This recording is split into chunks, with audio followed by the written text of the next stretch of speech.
Okay, we're all set to roll.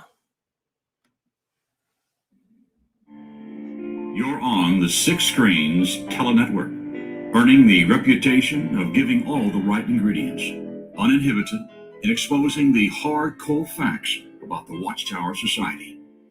And now, in Disney.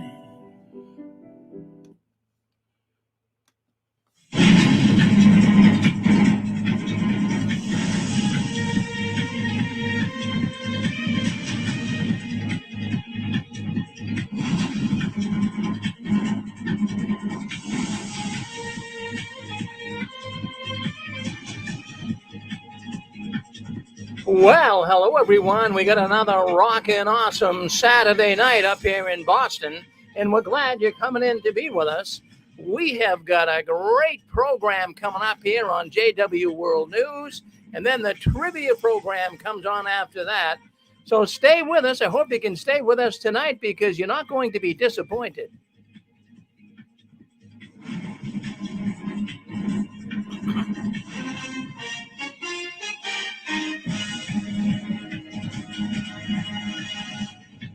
Well, hello everyone, and welcome in. Welcome into the Six Screens Telenetwork, JW World News. Man, I'm going to tell you, I'm excited. I am just super excited today. And I know I say that every Saturday night, but I am. Today, for some reason, I'm getting adrenaline rush. I'm just feeling like I'm walking on a cloud because I'm seeing something happening. And I believe you folks are seeing it too. We are seeing the Watchtower crumbling right before our feet. They are shuffling around. They're trying every trick in the book. They're doing everything they possibly can do to keep this organization alive. Yes, we have been counting down the Watchtower, their days for 16 years, right here on the Six Screens Telenetwork. And, you know, it's working. It's working, as I say, every week. And I'm glad you're joining us tonight. You know, we got a really neat little community in here. It's a wholesome community. We love all the people that come in here and comment. And we're broadcasting right now on 4 different platforms. We're on our radio network, or what we call our telephone line. We're also on the Six Screens video suite. People can come in and hear and watch what we're doing here in our studio. We're live on Facebook and YouTube, and boy, I'll tell you what, we're really getting out there. Lots of people are coming in. We just had a man, he does his program here in the Six Screens. His name is Roland. He comes in from the United Kingdom, and he has a neat program here every other week at 5:45. We just finished. So then our news comes on. And there's a lot of news. There's a lot of news that's happening right now in the Watchtower, but also around the world, friends.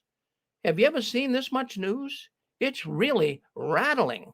It's really something to see all of the news. It's just hitting you hard. Sometimes I have to walk away from the TV set because it's just overwhelming. But I'll tell you one thing that doesn't overwhelm me. That's all the critical news in the Watchtower. I find that kind of exhilarating. I find that enlightening, to be honest with you. But you know, they're doing everything they can to keep people in. Their articles, if you get on jw.org and you read some of their articles on there and you take a look at some of the pictures they're putting up, it is totally fear mongering. Even if you get on jw.org right now, the first thing you're going to see is a map of Ukraine. They are bleeding this to death. I'm serious. They have a big map on there and what's going on around the world with Russia and Ukraine. And I know it's a big story. I mean, that's all you hear on the regular news, too. But they got it right up there. It's been plastered now for over a week. See, that's the stuff that works for the Watchtower. That's the stuff that works. People see it. Oh, my goodness, the war. We better rethink our position here. I know we've been fading away from the Watchtower. We better think about getting back in. People are having mixed emotions right now. I hope you're not. I hope you're not thinking about going back to the meetings. My goodness, I hope you're not.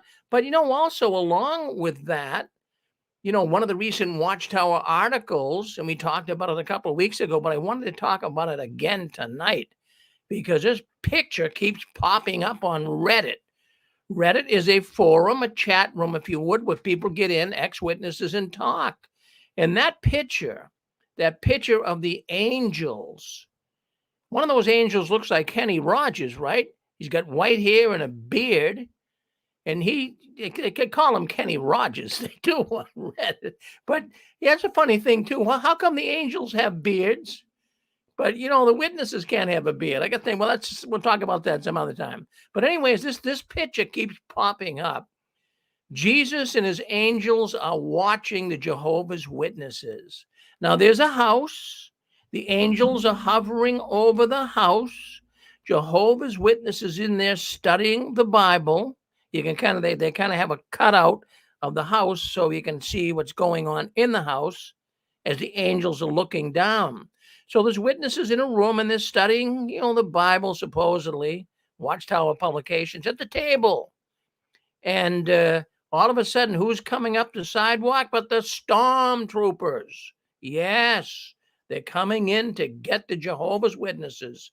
Boy, they want to do this. They want that picture to scare the living daylights out of people. It definitely scares people.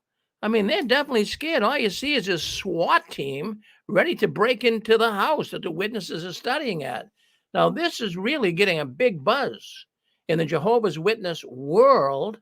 And of course, with all the problems going on in Russia right now and all of the big news stories we're seeing about it, all of this is feeding right into their narrative. They are using this powerful narrative as the end times. Boy, if that's all the witnesses are talking about right now, really, they're obsessed with this. This is what I'm finding. People writing on Reddit and, all those PMOs, and they still have relatives in the witness world. And the relatives, come back to the meeting. And don't you think we're really in the last days? Look, as a Christian, I also take a position, but I'm not like that. I'm not gone bat crazy over the whole thing that the witnesses have. Yeah, they always have this wild speculation, and it's in all of the different Watchtower publications as of late. And they're scaring people to death, as we say. They are also going beyond what's written. Now, I tried to find some scriptures with angels hovering over a house and protecting the Jehovah's Witnesses. And even in that article in the Watchtower, and we always have noticed this, I believe you folks have noticed it too. They'll make some statement supposedly from the scriptures, and they'll say, this is how it may have been. This is how it may be. But, they always use that word may. This is how it may be. So I'm just thinking here when it comes to these angels, too, hovering over the house of a witness with the stormtroopers ready to blast the door down. Where is this really written? There's nothing in the Bible written about that, how Jehovah's Witnesses are going to be attacked by stormtroopers. 1 Corinthians 4:6. That says that you really shouldn't go beyond what's being written. The Watchtower takes the liberty to do this. They talk about these events as though they're actually biblical scriptures, but it's just speculation on the side of the Watchtower. And the Bible doesn't support a lot of the outlandish stories the Watchtower comes up with. How could anyone say that this is not a cult? This is a cult of the 10th degree. Now, in fact, people, it's amazing how witnesses will do whatever they have to do for Jehovah to be so loyal to the organization. And one young woman, well, she was all upset. She was writing on Reddit that her mother, who was a staunch Jehovah's Witness, when the young girl said, Myra, if the stormtroopers came in and, you were hiding and they grabbed me and were holding me at gunpoint, would you help me? No, she wouldn't. No, she'd want to keep hiding and stay loyal to Jehovah. Isn't that something? So she said, well, what if the stormtroopers are going to kill me? And she says, well, she says, she'd continue hiding, and she wouldn't deny she wouldn't want the stormtroopers to find her. So she'd let her daughter die, in essence, is what I'm saying. So, I mean, what do you think about that? So angels, according to the Watchtower, they're looking out for Jehovah's Witnesses in their house. Yes. And the victims, sad to say, they are acting like maniacs. They're going to defend Jehovah no matter what, no matter what. And, well, they're really being pushed to say statements like this. Even that young girl. How would you feel if your mother said, no, the stormtroopers come in, they got you? Don't deny Jehovah. If they ask you a witness, don't deny Jehovah. Yes, you're Jehovah's Witness and you'd be proud of it, is basically what her mother was saying. So I want to bring that up. And it's amazing. That's a strange one, because with theocratic warfare, aren't we supposed to have little white lies that would help us? Well, the thing is, Pixie, they're grasping for straws. They've got to use fear. That is one of the biggest tools in the Watchtower's toolbox. They got to use you're correct fear. on that. Yeah. The show, the research I did this week, it just fell into my hand this week. I didn't have to look for any books or anything. Next Friday night on ABC television, free, regular old ABC TV, Friday night, Diane Sawyer is back on a 9 o'clock show Eastern, and it is a show about cults and how not to fall for cults. Will be an hour special on ABC after the news, and she is also interviewing the few remaining members of Heaven's Gate who've never talked publicly before. Well, that sounds interesting. Thank you for sharing that with us. I'd like to watch that myself. Sorry. Yeah, I'd like to watch that myself.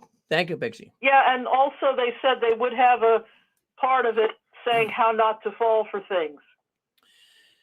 And the quote that she used in her close-up at the end of the trailer was, "You never know who's behind the door."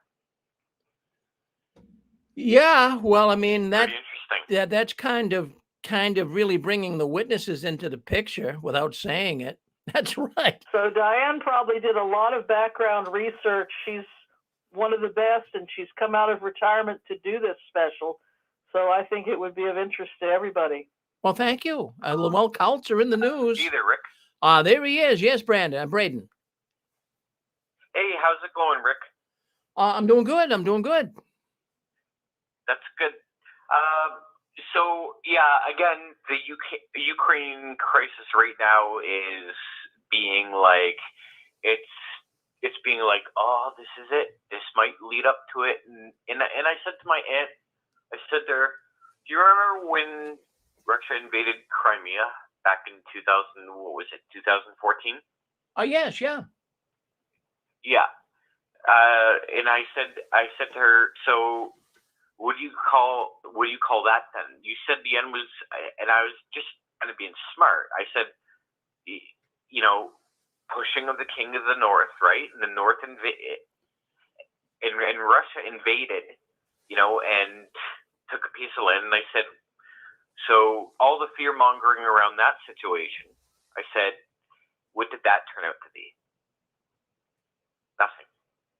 And it's you see, it's trying to capitalize, just like a regular company, for example, during the pandemic would try and capitalize. Let's say someone who distributes masks or other types of protective or safety gear or medical supplies. There's always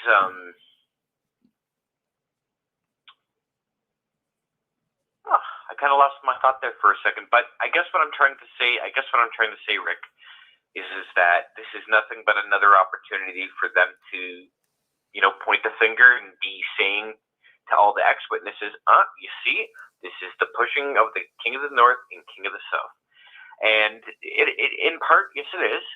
but it's like they speak as if they feel that this event is going to unravel into something. And it's just like, we don't know the day, we don't know the hour, and there's no point speculating. And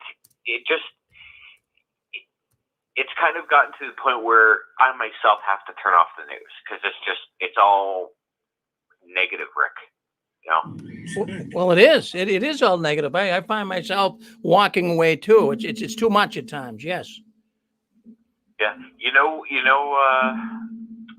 I thought of something the other day, and I thought, I'm gonna give Rick something special to go by for the first part of your program, right? Usually I do my joke at the end of the thing, but because it's Saturday, I'm gonna give you two. So here's one for you. The barman said to me, "Why are you looking so sad?"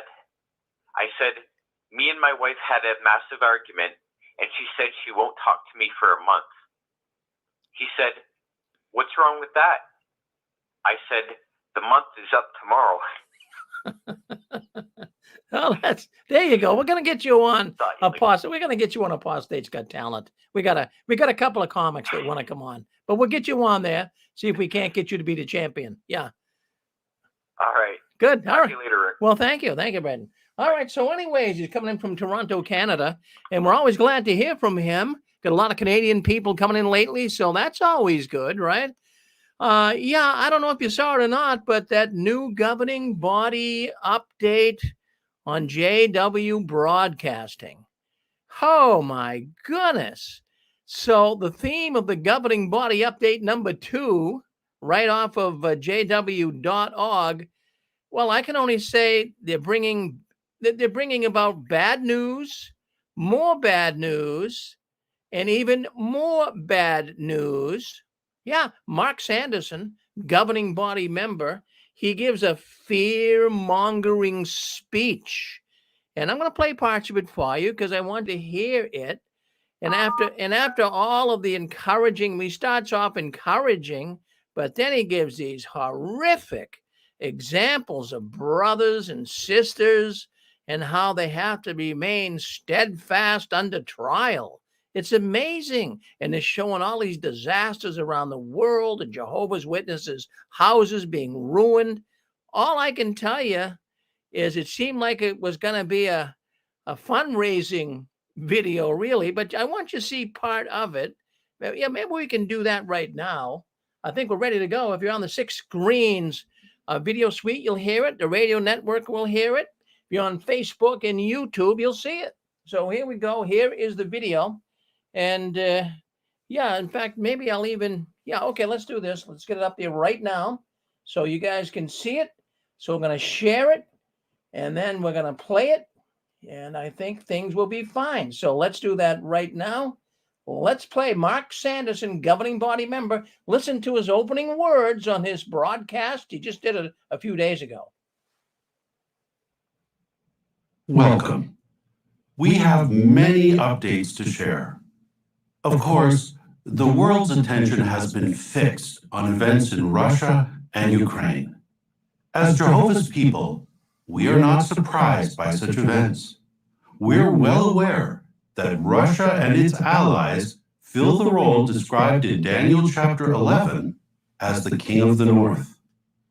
When the governing body first made this identification at the annual meeting in 2018, we mentioned that the King of the North had already taken possession of Crimea. When reading Daniel chapter 11, it's not surprising to see that the King of the North is interested in other territories. Certainly, this is the time to keep on the watch continually and to maintain our Christian neutrality. As of February 28, we have no deaths, but one reported injury among our brothers in Ukraine. Dozens of their homes have been damaged. Thousands of our brothers have fled areas of military conflict. We're keeping you, dear brothers and sisters, in Ukraine and Russia in our prayers. At the same time, we're doing everything possible to be sure that you'll have the needed spiritual food as well as the necessities of life. With regard to legal matters, during the week of February 21, we had 3 significant court decisions.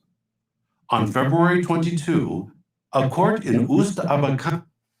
Well, what he goes on to talk about these court decisions, and they had to deal basically with the Russian Jehovah's Witnesses and how some of them were let out of prison and the Russians let up their persecution on them a little bit. So he goes on to that, but why doesn't he talk about all the other lawsuits? Oh, we had good news with these lawsuits, but what about all the other lawsuits that the Jehovah's Witnesses have found themselves in? Really, when you think about it, all these child molestation lawsuits, being shunned for, no reason at all other than just leaving the religion. You don't hear any lawsuits at all coming against a witness unless it's in their favor. They certainly don't want to speak the truth, do they? Well, let's take a look too. Let's move in here, and I'm going to see what's going on. Let's move up. I'm going to move up to about 15 minutes in, and Mark Sanderson, the governing body member, he talks about challenges and how all the Jehovah's Witnesses are being challenged right now. And the challenge is persecution and a lot of other challenges. Let me move that up. I want you to hear it. It's just phenomenal what these guys are doing. I don't know how you could be a governing body member and keep a smile on your face. They're not sleeping at night, I'll tell you that. But let's come right up here, 15 minutes in. 15 minutes and 5 seconds. Okay, let's just listen to what he has to say, and I think you'll find it propaganda is what it is. Listen to him. It's a sister there waving. She got a new house, but it was all rebuilt. Another challenge our brothers and sisters are facing is persecution. Take, for example, Sister Anna Safronova. On January 25th, 56-year-old Anna was sentenced to 6 years in a penal colony. This is the harshest, longest sentence imposed on a sister in Russia since the 2017 ban. The court imprisoned Anna even though she was the caregiver for her 81-year-old mother. What challenges do the family members of those imprisoned face? How is Jehovah helping them? Let's watch the following interviews from Russia. Yeah, listen to some of these. Our trials and hardships began on June 12, 2018, when authorities searched our home. And then we didn't see Alexei for 11 months because he was in the pretrial detention center. The judge sentenced him to 3.5 years in a general regime prison colony. Then another terrible thing happened. It was the fire, when our home burned to the ground in the middle of the night. In October 2020, the children and I got COVID. And just recently, we came down with COVID for a second time. I live with my daughter Anna. In July 2021, our home was searched. And on January 25th, 2022, a court sentenced her to 6 years in prison. Well, what they do is they bring all of these people on, and I'm not saying that I'm enjoying seeing Jehovah's Witness put in prison. I think that was harsh that Putin actually did that to them. But nonetheless, he did. He looked at witnesses, as we talked about many times on the program, as being extremist. But what I find here is the Watchtower showing all of these. First of all, they deal with the persecution right now. And as Mark Sanderson was saying, there's so much coming down upon Jehovah's people right now. We have got to be in the last days. And what he is also saying, it's not just persecution. And then he goes into the disasters. I'll skip forward a little bit. He goes into disasters and showing the hurricanes and the mudslides and all of the problems the witnesses have had with their houses, but the disaster relief organization, Jehovah's Witnesses, were there to save the day. I'm really getting, as I'm listening to this video and watching this video, well, what I'm seeing is it's really a way to ramp up the money, get more money coming into the Watchtower.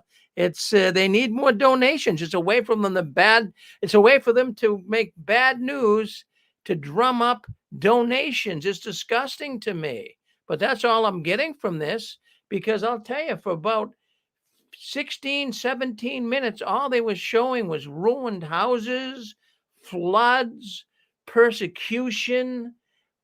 Then they also mentioned Satan's attacks are going to be upon us. You know, you're getting a lot of reports from all over the world and speaking about reports that are going against Jehovah. Don't listen to them. Yeah, they don't want you to hear all the bad news, do they? They'll tell you the bad news, but they don't want anyone else to tell you. They don't want your ears to be open because you'd leave the organization. I'm going to move forward here a little bit. Well, let's just go forward a little bit. I want to show you just some of let's just go up here a little bit. Some of the mayhem that's going on in the Jehovah's Witness religion. Well, I want you to listen to this. This is like, well, it shows destroyed houses and what have you, like I say, but I want you to hear Mark Sanderson, his closing remarks here. Just listen to him. Persecution. We're reminded of 2 Corinthians chapter 4, verse 9. We are persecuted, but not abandoned. We are knocked down, but not destroyed. Jehovah will never abandon his faithful servants. As we've been reminded in this update, our brothers and sisters worldwide continue to stand firm in the faith despite military actions, a global pandemic, disasters, and persecution. Brothers and sisters, as 1 Peter chapter 5 and verse 8 says, keep your senses, be watchful. Our adversary, Satan the devil, has filled this world with his satanic propaganda.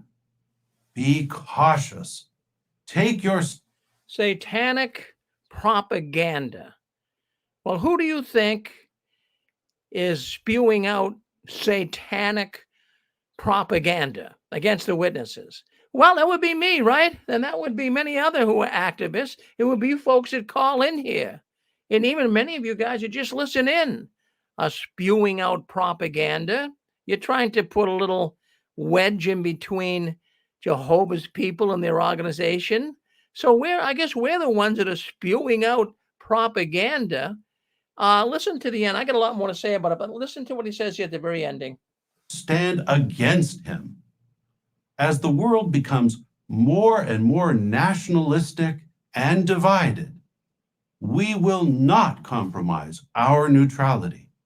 We will remain united in our loyalty to God's kingdom and in our love for one another.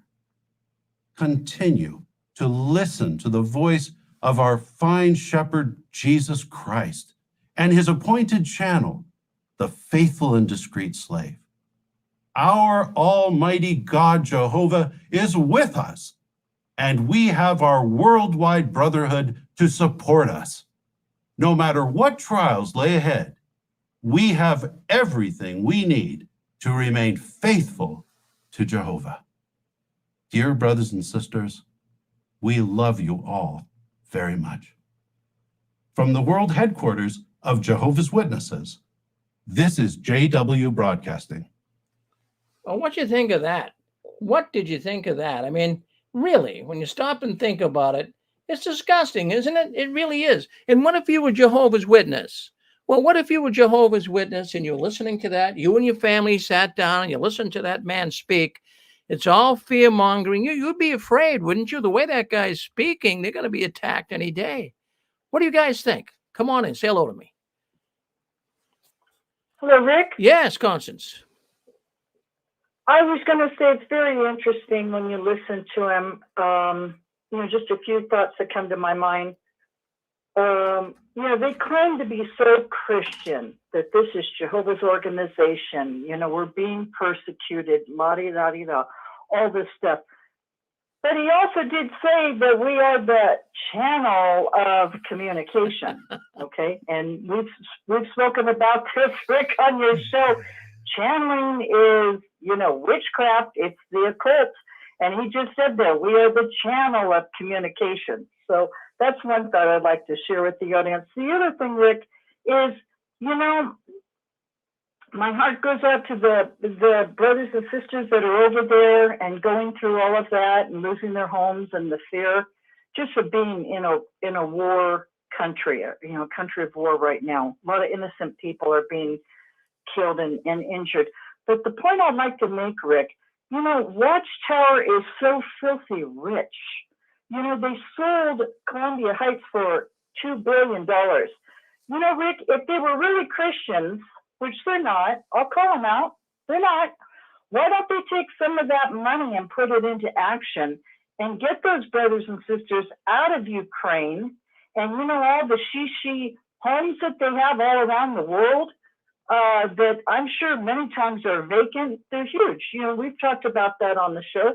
Why don't they get those brothers and sisters as families to live in some of those homes that they have all around the world, even in Europe, Rick? But oh no, they got to capitalize on all the persecution, and they're actually very proud and arrogant of it at the expense of the brothers and sisters that are there. They're so contrary to what Jesus taught. They're all about talk and fear mongering, but they don't have any actions when it comes to genuinely showing love to people in their own organization. So thank you, Rick. Oh, Constance, you're right on. You are right on, believe me. And, sad to say, yes, go ahead, Dick. Yeah, to Constance's point, those sons of guns, $2 billion and stuff that they sold in Brooklyn. Then they go around and they lay off brothers and sisters that have worked there for 30, 40, 50 years, send them out with no retirement, no nothing, not even bus fare, and says, well, the congregation will take care of them. The congregation is not going to take care of them. They don't care. Money first, and then perversion second. That to me is that's how I think of the Watchtower. Well, no, thank you. You're absolutely right, Dick. Thank you very much. The thing too, I wanted to bring up here. Well, what's important during the clips, you didn't see all the clips on the houses being destroyed, the floods, all of that. But what I wanted to show here, or at least talk about, is Brother I say Brother Sanderson. I'm just speaking the vernacular. He's not really my brother, but I'll call him that for the sake of cutting to the chase. But anyways, what you have is you have a Sanderson. He also talked about, Jehovah is helping all the people. And they were coming on and, we thank Jehovah's organization. We thank Jehovah for helping us. But at the same time, they bring up that a little 2-year-old boy died. He was washed away in a mudslide. And that was in Brazil. And on the other hand, they're showing all these witness homes that are being destroyed and leveled. And Jehovah's with all of you. Well, how is it that they can't see through their own stupidity? You really can't have it both ways. There's no mention in that talk. Now, if that was given by a Christian pastor or a Christian person, that they would have suggested, isn't it a shame that the Christians are losing their homes? And, at some point, the only thing we can all do is pray, and hopefully things will get better for us someday. And that's what real Christians would pray for. But in Jehovah's organization, just listening to that little clip, it was all about Jehovah's with us no matter what. But what about when people die? What about when kingdom halls get destroyed? It's like, it's not normal Christianity. I saw a sign on a church. I saw a sign on a church that said it was concerning what happens and why bad things happen to good people. And the sign said on the church simply, God may not stop the storm, but he will help you through the storm. See, the witnesses, they don't really take that attitude. They in a way, they backpedal on that. They seem to have the attitude that, hey, we're Jehovah's Witnesses. We're going to be saved. We're going to be helped. But they never really talk too much about all of the bad things that happened to them. So, I'm just saying that they have a lot of people that They don't face reality. Now, my godmother did, and this one brother that helps me, he's paid, and he's also a good Christian in many ways. But most of the witnesses, when something happened to me long ago, and I said, well, God's answer was no, the sister looked at me like, how could you say that? And I said, well, that was God's answer was no, it didn't happen. And then they asked me what good memories I had of such and such conventions. And I said, I remember my mother fainting from dehydration and spending the time in the nurse's tent. So they want happy answers to everything. And sometimes life doesn't go that way. Oh, no, it doesn't, Pixie. You're absolutely right. But, it really blows me. And God is with you in the trials. Jesus is holding your hand, and all those platitudes. Those are very true and good. And even in hospice care, the person, I think, with religious faith seems to transition when they die with at least a hope that maybe there's something more. And we have to be realistic adults. You've got to be the adult in the room. And also, I pray for all those people over there in Ukraine. I'm even praying for that architecture, because most of that beautiful architecture was lost in World War I and II. That's like the last of old Europe over there. What brave people with their children. Yeah, well, no doubt. I mean, the witnesses are really milking it for everything they can. And the other thought I wanted to bring up, I'm glad you kind of clarified that somewhat. Real Christians, they understand that they will experience tremendous difficulty. The witnesses, even though they talk about all of this coming upon them, but they feel they're going to be spared. That picture like that picture I was talking about in the very beginning with the angels looking down on the house and going to protect the people. See, they feel they're going to be protected. So that's why I'm saying that in some ways it's stupidity. They're really not, as you would say, Pixie, they're not looking at it in reality.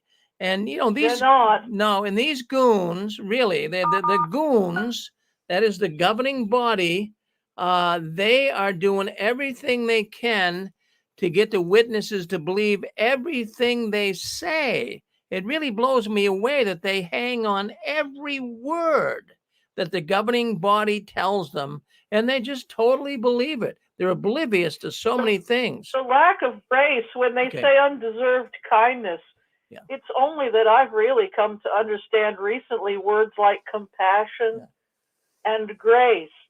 And Pixie, what we're going to do, what we're going to do, I'm going to see if you can just kind of let loose a little bit and let me kind of work through I was going to say, even medical people that aren't Christians understand that. Oh, yeah. Well, I mean, we know that the witnesses aren't Christians, so they're not getting it. Yeah. So can you? Yeah. Let me hang in here with the news at Pixie. Kind of hang in there for a little bit, and we'll give some other people a chance to come in as well. But I appreciate what you're saying. Can you imagine the mental toll that all of this bad news the governing body is bringing forth to the witness news? And all they're doing is spouting out as of late all this bad news. That's why I'm wondering, is the governing body, wouldn't you say that many of them are mentally unstable? Well, would you agree with me on that? Mentally unstable. This fear mongering. That this keeps the sheep, that is Jehovah's Witnesses, they're under control. And they're under control. They're in a state of fear and anxiety. Yes, go ahead, Brandy. Sorry, what was the last part you said there about the governing body? Well, I just said that they are probably appearing, at least to me, to be mentally unstable. How can you really be a stable-minded person when all you're doing is bringing forth destruction and badness and persecution, you know? Yeah, and especially, you know, I mean, not just that, but you've got one of them that's an alcoholic. And, you know, I've always had the question. So when they're having these meetings and they're finding and discovering new light, you know, I've always wondered, do they meet like at a table and discuss these things and then, you know, go separately, pray and meditate about it? I couldn't just picture Anthony Morris, you know, going into his room, you know, unpacking a box or two of spirits and drinking some down. Yeah, well, what they do is every Wednesday morning at 10:30, there's a big room. I was there. Of course, I had an interview for a potential position on the governing body, and I was brought into the room where they meet. And it's a big room. It has a big, long table, 20-foot table.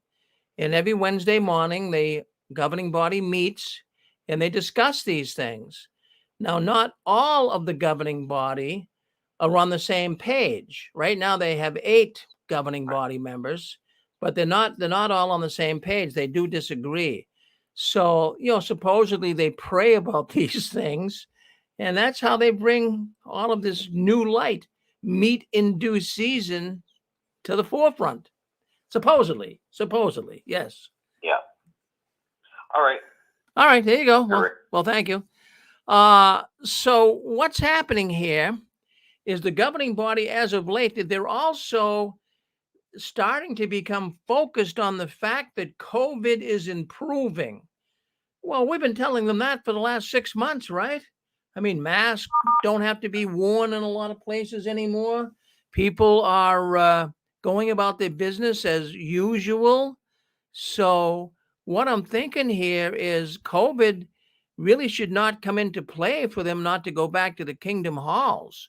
So, but they are, you know, they're starting to at least let their feelings out about it. And they're starting to think that it's only a matter of time. They may be going back, but they're trying these, what they call pilot programs, pilot areas where COVID is low and people are vaccinated. They're working in areas like that. So they're really focusing more on that. They're not really focusing on something, though, that I think they should be focusing on, is Jehovah's Witnesses. Jehovah's Witnesses, for the most part, they don't have good careers. They don't really have good jobs, most of the witnesses, so they don't make a whole lot of money. So, you know, and even bringing kingdom halls back, they would have to think in terms of, it's going to cost the witnesses more money. We got gasoline that's going to the moon, right? It's increasing. In fact, up here in Massachusetts, I'm looking at gas at $3.99. That was yesterday. $3.89 was the cheapest I saw it. Now I see it $3.99. And friends, I have to tell you, I've never seen gasoline at $3.99 here in Massachusetts. Even during the oil embargo back in the 1970s, I never seen $3.99, excuse me, but that's what it is now. And the witnesses, you know, if they have to start going back to meetings, especially now since they've compressed a lot of the kingdom halls, and the witnesses have to travel further to get to a kingdom hall, is the governing body taking that into consideration? It would be a real burden on them. And I mean, Europe, talk about Europe. Their cost is even more for gasoline, a lot more than what ours is here. So I'm just thinking out loud that seriously, the witnesses are going to have a real problem if they go back to the meetings. There's no question about it. So we'll see what happens. I mean, I'm going to put a little, and I'm going to put this up. You guys can see it. There's the prices right there if you're on YouTube. What do you think of those prices I'm showing? At an Exxon station, $5.49 for regular, $5.59 for plus, $5.79 for Supreme. Well, you guys are probably seeing these signs all over with these high prices too. Just think if you were a witness now and you had to travel to a convention Oh, some of those conventions were 200, 300, 400 miles away. And even Kingdom Hall, some of them are 50, 60 miles away. Geez, you're going to be eating up some serious gas. Soon the price at the pump will be enough to make everyone drive a lot less. And even food prices are soaring, right? Have you noticed that? I'm noticing it. You know, I like a nice piece of meat. I like a nice piece of steak. But I'm telling you, I go into the supermarket, and for a crummy looking little piece of steak, it's $20. So, you know, the witnesses are feeling this. They're feeling it just as much as everybody else. And most of them, like I say, they have low paying jobs. It's going to be way more of a hardship on them. So, you know, plus the same time trying to make a living, trying to buy food, put gas in your car. They're still guilted into donating money to the greedy overlords at Warwick. Really, when you think about it. So you're on with us. Who'd like to say something? Go ahead.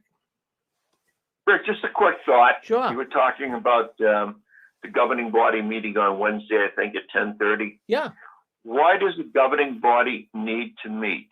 If the Holy Spirit is what they claim, directs that organization, what would be the reason to meet? If the Holy Spirit told all 8 brothers in the governing body what he wants, why would they have to meet?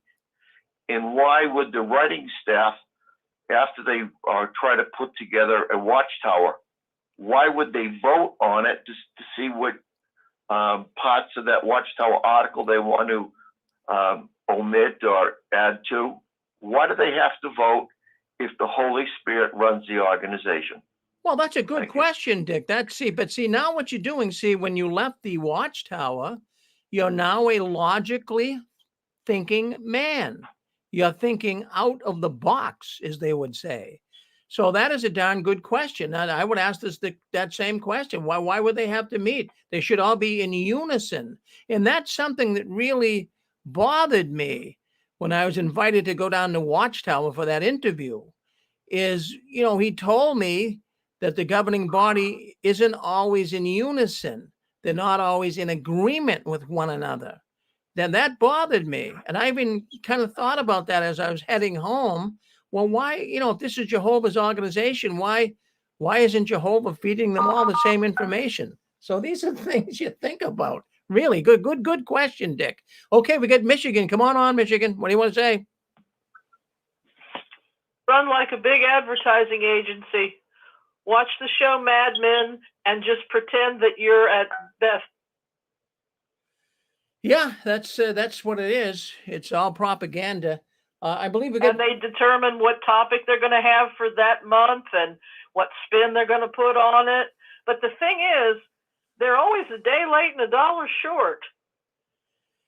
Yeah, it seems that way, Pixie. It does seem that way. If I was running a magazine right now, I'd run a story about Russian fertilizer and how we've cut off trade. What are the farmers going to do this year and next season? Food prices are going to go sky high and crops are going to suffer. Used to be that the farm page was boring, but right now that's on the top of everybody's mind because of the price. Oh, yeah. Well, no, you're always. I like what you said about being a day late and $1 short. I mean, that's the definition of the Watchtower. And I can think of something. Well, there's topics. They should be on they should do a famine story and talk about food prices and. Well, let me finish my thought. Let me finish my thought on this. They're a day late and $1 short. Look what they're doing now at this movie studio. Look, they're building a movie studio. Shouldn't they have done that years ago? Shouldn't they have been on TV like these evangelists are on TV every Sunday? Why didn't they do that years ago? They could have done that 20 years ago. They used to say they'd never do it, and then they found out what a good business it is. Yeah, well, that's exactly so. They're a day late. They're coming in now when I think it's too late. People are fed up with a bunch of these televangelists. Streaming is a big deal right now. But in many ways, the podcast would be more cost effective than a streaming. Why don't they get Hendrix out there with a podcast every night? Yeah, well, they're trying. They're just not. I know it.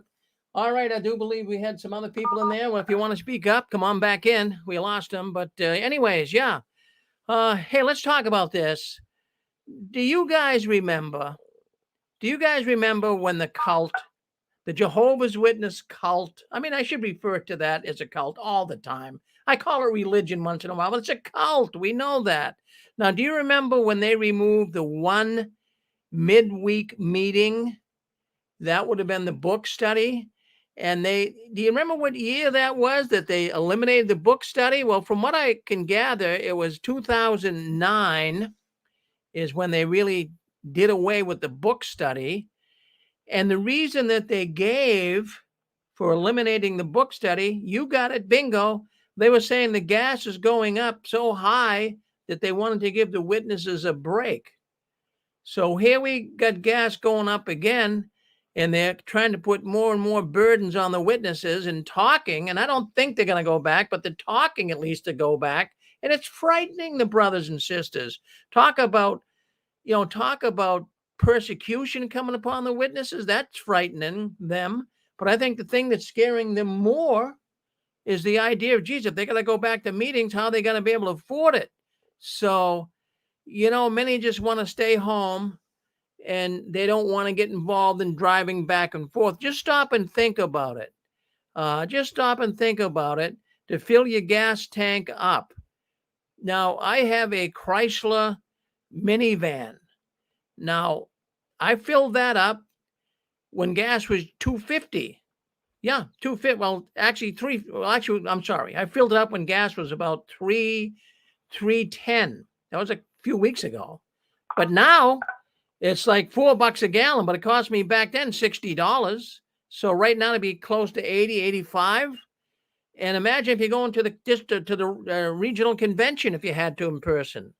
Jeez, you could spend hundreds of dollars just to get there. So, I'm just thinking that the Watchtower is really not looking out for the rank and file. Of course, they never did. They never did. They never really offered them any help at all. Just bring more problems upon them. And, they're going to use, all these stories and like the crocodile infested rivers that many of our brothers and sisters had to walk through to get to a meeting. Well, they're going to pull that trick on you, and they're going to, you're going to be shamed. You're going to be shamed that you can drive to the meeting in an air conditioned car or a heated car and go to a beautiful Kingdom Hall. So they're going to use little tricks like that to kind of make you feel guilty. Yeah. So. Hey, Rick? Yes, go ahead, Dick. Yeah, if anybody should feel guilty, it's the governing body. Turn off the Kingdom Halls, so the brothers have to put more gas in their car to get to the Kingdom Hall, because Kingdom Hall might have been 10 miles away from their home, and now it's 60 miles away. So they're going to have to travel further. But the Watchtower doesn't care. The Watchtower took its money from the Kingdom Halls they sold and put it in their pocket. And if you ask where that money went, they're not going to tell you. Or they're going to put you on a apostate alert or something. What a horrible, money-grubbing, perverted organization that it is. It's just terrible. I just want to add to my point a little bit earlier. They had us voting whether or not to fellowship people that were overweight. Whatever happened to the Holy Spirit directing the organization? The only thing that directs the organization is Satan, the devil. Thanks, Rick. You're right. You're absolutely right. We got New York. You want to come in New York? Go ahead. Yeah, I was just thinking, Rick, like the Tuesday night, which back in the day we used to call the area study. Okay, that's one meeting, okay? We had the Tuesday night meeting. We went to the hall for the ministry school. And then Sunday, we had the Watchtower, the lecture in the Watchtower. So, I was just wondering if you knew the quote-unquote definitive answer of why they cut out the Tuesday night meeting, because I'm thinking, and I'm sure you're aware of this, remember the parking scandal, which they have, the assemblies all over the world, and I think it started in California or something, like the parking lot paying, like they had the witnesses pay for parking, but they really didn't have to. There was some kind of scandal going, on with that. Do you remember something like that? Yeah, that was the Tacoma Dome in Seattle, Washington, and what it was the city. When you go to these conventions, a lot of these big convention arenas, they're owned by the city. These civic centers and these stadiums are owned by the city, and the city has parking lots. And what the city would do is they would make money in the parking lot with people coming to, conventions and sporting events and everything else. So they'd make money. So when the witnesses rented out the Tacoma Dome, and I forget what year that was, I'm not sure. But when they rented out the Tacoma Dome, they told the city that, we're not going to really come here anymore because the parking's too expensive. And our witnesses, they don't make a lot of money. So, we're not going to rent it if you're going to be charging us for parking. So the city says, well, because the witnesses bring a lot of money in. When you have 50, 60,000 people coming in to a city, they spend money on restaurants, hotels, they buy stuff. So the cities make a lot of money, taxes and everything else. So they're going, well, okay, witnesses, we'll cut you some slack.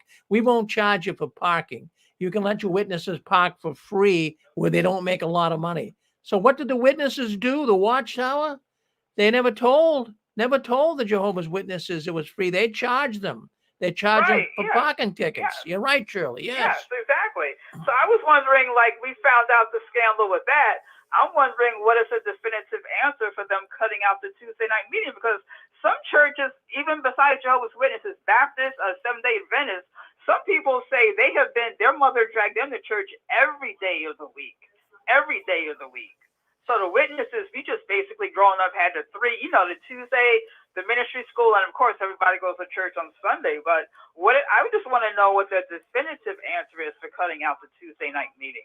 Well, I have an idea. I'm not sure, but I have an idea what it was. Of course, they blamed it on high gas prices, and the organization wanted to work with the brothers and sisters. And they bought that? I mean, of course, it's a cult. So, yeah, I mean, I was out back then, but people bought it. But I think the real definitive, if you're looking for an answer, I think it had to do more with child sex abuse. That's what I think. I think that. How so? How does that? Well, how so? Because people are going in a private home. You don't know what's going on in that home. At least in the Kingdom Hall is a bunch of elders to watch over things. They knew the pedophilia problem was starting to escalate. So, by having people meeting in a private home, and don't you think a lot of children weren't abused in some of those book study arrangements? So I think that's the real reason, but I don't know. I'm not sure, but I know it's not gas. I don't think we had a nice neighbor where we would have our book study, but everybody got so comfortable they started questioning doctrine and kind of getting real casual. Yeah, well, I mean, I can remember even my book study conductor going back 30 years ago. I remember he actually conducted the book study in his pajamas and slippers. Now, pretty much, and we were you have to be kidding. Not pajamas. You're kidding, Rick. I mean, really? For real? Yeah, For real? I can remember, but he was criticized for it. He was reprimanded. No, I'd go there, and I thought it was very foolish. He had his pajamas, his bathrobe on, and slippers. And I'm saying, that's no way to conduct a study. I'd go there, I'd put a shirt and tie on. This guy's in pajamas and a bathrobe, Well, we were coming in from the playground, and we'd sit there and have a nice study at the sisters' beautiful living room. But what happened was they'd start talking, they'd speculate about paradise and go off on a tangent, and then another one would go off on some other doctrinal tangent, and I enjoyed it very much. Yeah. But there was no supervision as far as what was being taught. Yeah. Hey, Pixie, I'm going to ask you to do me a favor, okay? I know you want to say a lot, but we have a lot of other people too that they want to speak up and talk. So kind of cut back a little bit if you can for me. Okay, well, I'm done for this evening. I just wanted to come on and let you know about the Diane Sawyer thing. Oh yeah, well that's good. Well, thank you, Pixie. Yeah, it's just that no. You have a good night. Thank you. Yep. All right. Did you want to say something else, Terry? You know what, Rick? It was like back in the day, my mother died in 06 or 07. So she used to tell me before she died, because they had the Tuesday night meet. When my father got baptized, they started having the Tuesday night meeting in our house. And at the end, because she died in 2006, like a year or two before, it's like the Tuesday night meeting, or Thursday, I think it moved it to Thursday. It was like, oh, the sisters, like every once a month they would bring like food and chicken and cake and stuff. It turned into a party. Did they do that in your area? Oh yeah, no. In fact, we used to call it. And I think it was every other book study. We would call it. 1 week we didn't have the goodie night, but the other week we would have what we call goodie night. And yes, that's what she called. Yeah, it was like all of a sudden it was a party. Yeah. Oh yeah, no. In fact, I felt bad for the people that had the book studies. I know my wife here, Susan. She had the book study in her house in Naperville, Illinois, and of course it was a chore. She often tells me about that. All day long she'd have to be cleaning the house up and scrubbing the bathroom and the toilet and getting the chairs clean, vacuuming, and it was an all-day procedure for her. And then of course people would come to the study, and then some wouldn't even leave when they were supposed to. They'd be hanging around for an hour or two afterwards. And you want to go to bed, you're tired, right? Boy. Yeah, because my mother used to tell me, I was way out.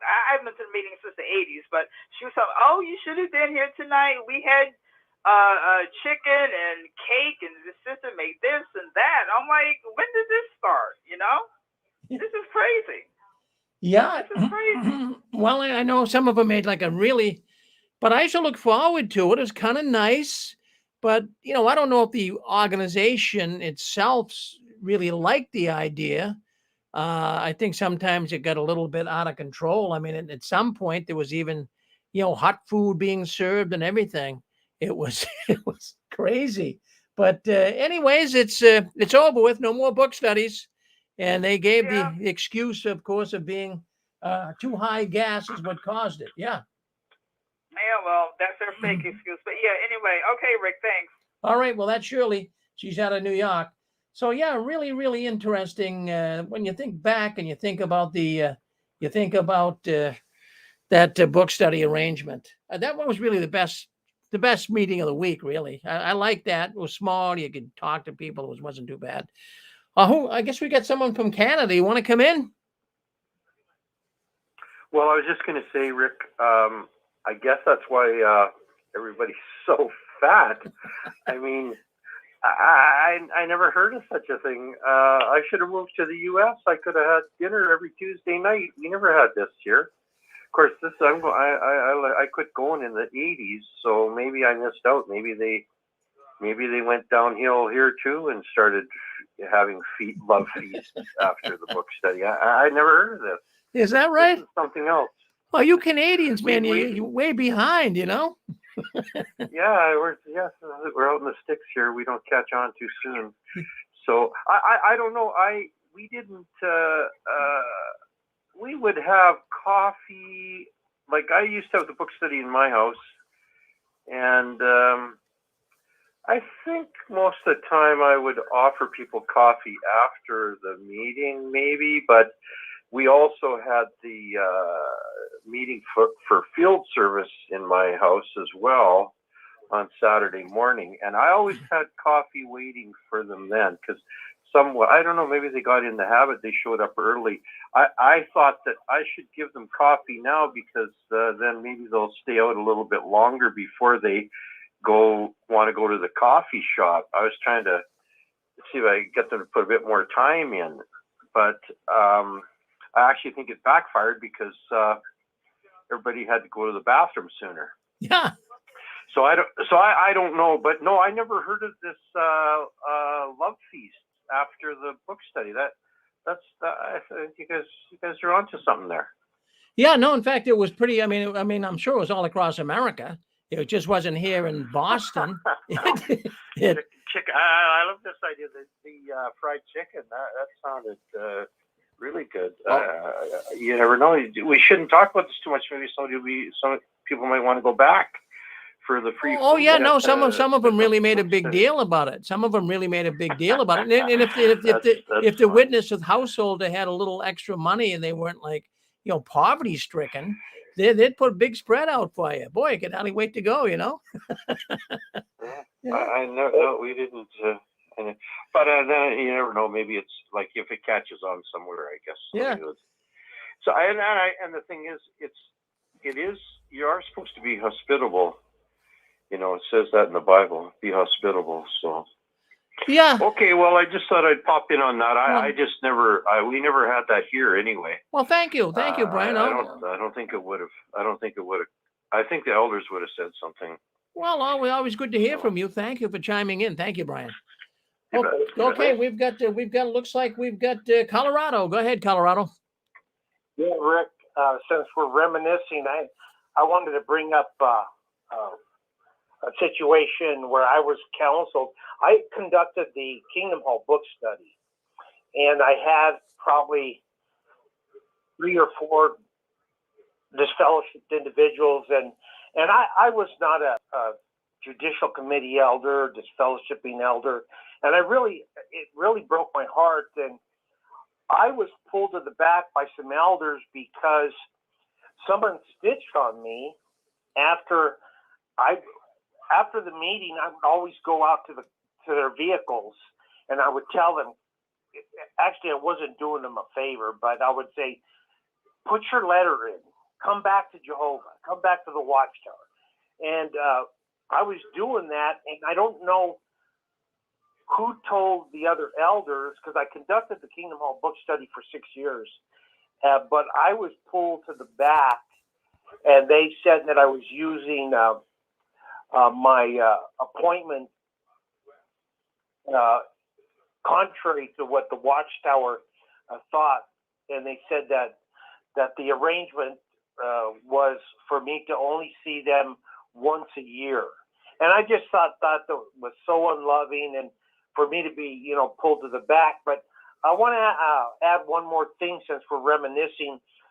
When I was a kid, and please help me, Rick, you were in the Watchtower for a long time.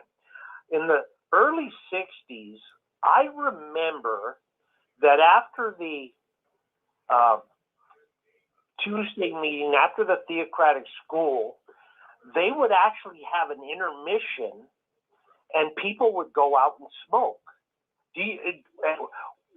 Am I wrong, or is it just something that I just don't remember fully? But I remember I would go outside with other kids, and there would be people smoking. And this was the early 60s. You're absolutely right. You're absolutely right. I go back then too. And the intermission, I can vaguely remember that, but I know for a fact that after the meeting was over, the witnesses would storm out of there, the smoking witnesses, that they would storm out of there and be so quick to light a butt up, it wasn't even funny. And they'd all be hanging around the door, and you'd have to go through a whole cloud of smoke on the way out. But the interesting thing about that is, of course, they stopped witnesses from smoking back in the early 70s. I believe it was 72. And they gave them 6 months to stop. And I think that was good. I mean, smoking, the Watchtower doesn't have any business jumping into people's personal matters, but I think it was good. Smoking doesn't do anybody any good. We know that, right? Yeah. But I just wanted to bring that up because I was thinking back in the old days. I remember an intermission, and people, some witnesses would go out and smoke. And then one more thing, I want to ask a question, because a lot of this, I was just a little kid. The written review, at one time after you did the written review, you used to have to give that to the person next to you when they graded it. Am I right or wrong on that? I can remember turning it in to be graded, but I'm not. And vaguely, I think now you're touching my memory bone here. I do. I do remember that. Yes, I do remember that. That they would give you the person next to you. You give it to them. They grade it for you. Yeah. And Joe, the intermission was between the public talk and the Watchtower study. Yes, that's right. Hey, Joe. Yes. Oh, hey. My name's Braden. I just wanted to say that I've seen all your videos on your channel, and I absolutely love them. And, you know, kind of listening to your story. And there was one video that you made, and it was like, you know when somebody answers a question for you? It was kind of like that, where you compared. I used actually the example when I was speaking to my aunt. Shawshank Redemption, for example, right? When you mentioned how the one character, Brooks, I mean, he didn't function well on the outside because he was institutionalized, as you mentioned. That was perhaps one of the best videos you made, and it's been a long time that I've wanted to tell you that I appreciate that. You know, it's such a good video, and yeah. Well, thank you, Braden. I appreciate that. All right. It was nice talking to you, Joe. Yeah. Thanks. Bye. Okay, so I guess we get that cleared up now that Randy spoke up about the intermission. I do remember intermission between. It was like 15 minutes. It was an intermission between the public talk and the Watchtower lesson. And I remember people we had intermission like when we had the ministry school on a Friday night. I remember intermission on both meeting nights. At least, like, you know, the witnesses, they do certain things in certain regions. I remember here in New York City, we used to meet a Friday night. We had an intermission before both meetings, and on Sunday we had intermission. Yeah, so Up till what year was this? I know they cut it off completely, but I was just a kid in the 60s. So I'm going to say, memory, I would say, what did he cut it off? 68, 69, somewhere around there? Don't quote me, but around late 60s. Yeah, I missed that. I missed that one. I never started coming until 1970. Rick, like you say, that Joe was talking about reminiscing. Do you think it was as late as 72 that they put the ban on smoking? Oh, yeah, no, in fact, yeah. Really? Because I seem to remember when I started going, I started going in 1970, and I remember it seemed to me that none of the witnesses smoked back then here anyway, except for there was one sister, and my wife told me, I can't even remember her name now, this gal. She was very nice and everything, but my wife said, yeah, she's been trying to quit for years. I don't know if she'd been disfellowshipped for it or maybe reproved or something. And I thought that was 1970 that my wife told me that when I first started going. Because around here, none of the witnesses smoked by 1970. I don't remember anybody being a smoker. Or at least if they were, it was really frowned on if they were still smoking. I thought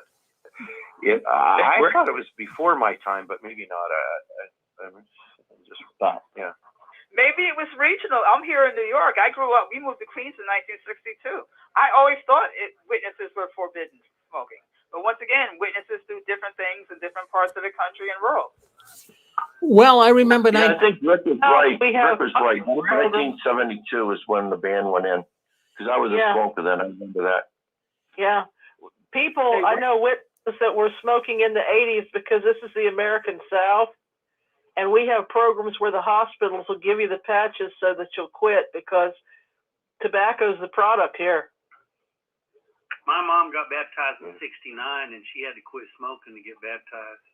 Right. That's right. Okay. Maybe they wouldn't let you get baptized. Maybe that was it. You couldn't get baptized, but they didn't do an official ban for a few more years on anybody. But yeah, I just remember the one gal that she couldn't. She seemed a bit pathetic, I guess, at the time to me, that she couldn't quit. I couldn't understand why, because I was a teenage boy, and when I got the quote unquote truth, that was it. I quit everything bad I was doing. But anyway, Yeah, that's interesting. It's fun. It is fun to reminisce. So when you say you were smoking, Dick, when you started going, because you and I started going about the same time. I know I've heard your story how when you came home from Vietnam and everything, and then you started studying. We studied the book, the Truth book, probably about the same time, and then so it was an official ban. Were you living in Boston then, in the Boston area then, or where were you living? Yeah, I actually got the Jehovah's Witness message in 1970, in my last year in the Marines, and I started going to the Kingdom Hall all the time in 71 to the end of 71, and then I was told that there's going to be a ban on cigarette smoking. So you were still smoking for a while, okay. Yeah. And then when were you baptized? When did you get baptized? 73. Okay. Hey, Rick. Yes. Hey, this is David in Virginia. Yes, David. Hey, I just wanted to tell you, on Tuesday, I was watching overseas, and we had two witnesses standing at the train station with their banners about Watchtower.org. And they were picking up people that were in the Jehovah Witnesses. I watched it on Fox News. Oh, what are you talking? Okay, you're talking. We're going to be mentioning that, right? You're talking about in Poland. On the border of Poland. Yeah, that's our next. That's our next story. In fact, I'm glad you brought that up, Dave. We're going to go into that next. I got a picture and everything. Yeah. Yeah, and then there was a couple more people that were south of the train station. There was three witnesses there with it looked like banners almost. If there's any witnesses there, they could go and see them. Yeah. And then they would leave and go into another country. Right. Yeah, well, we'll bring that story up, but thank you for bringing that up. We got that story coming up next, so we'll bring it up in just a couple of minutes here. Thank you, David. Well, I'm going to let you go. I'll be getting out of here, and I won't be coming back for a long while.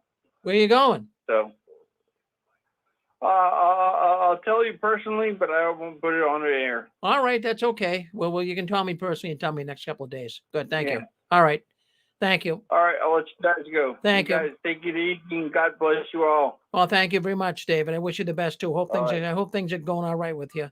Hope it is. All right. Okay. I'll talk to you later. Yeah, give me a call tomorrow. All right. And anyways, what's going on here, friends, is the meetings. Let's just get back to that. Then I want to get on to the story David was just talking about. But anyways, these meetings, the witness organization, the governing body, they know darn well if they do go back to meeting, at the Kingdom Hall, there's going to be a lot of empty seats. But they have a get out of jail free card. Yes, they do. And that, of course, is they're going to use that card. They're going to say, well, most of the people are on Zoom. And they couldn't come here, but they'd rather do that. So, that's just going to be a crock of baloney, too. They have to do something to let the witnesses, when they see all the empty seats, well, we have a lot of people on Zoom, so I'm sure they'll pull that trick out of their bag of tricks as well. I want to get to that other story. I really, really do. I'm glad David brought it up because I'll tell you what, this was appalling to me. When I first saw this, I believe it was last Tuesday, like David was saying, it was on ABC World News, and it really was something to see this. And what they were showing is in Poland, of course, all the refugees that were leaving Ukraine, they were going into Poland. And who do you think, right when you cross the borders, as that ABC reporter was talking to some people coming over the border, right behind him, you could see Jehovah's Witness carts and, like David said, banners, JW.org, and they were holding up these signs. Now, when I first saw that, the first thing that jumped into my mind, and I'm gonna put the picture up. I want you to see the picture. If you're on YouTube and Facebook, you'll see it. Well, there's a picture there, and hopefully you can see enough of it. I didn't get a good picture of it, but there it is, and it'll look right behind him. That is the ABC reporter, and you can see right to the left behind him. There it is, jw.org. So I first of all was thinking, boy, that is really taking advantage of a bad situation. But the Watchtower has done this all the time.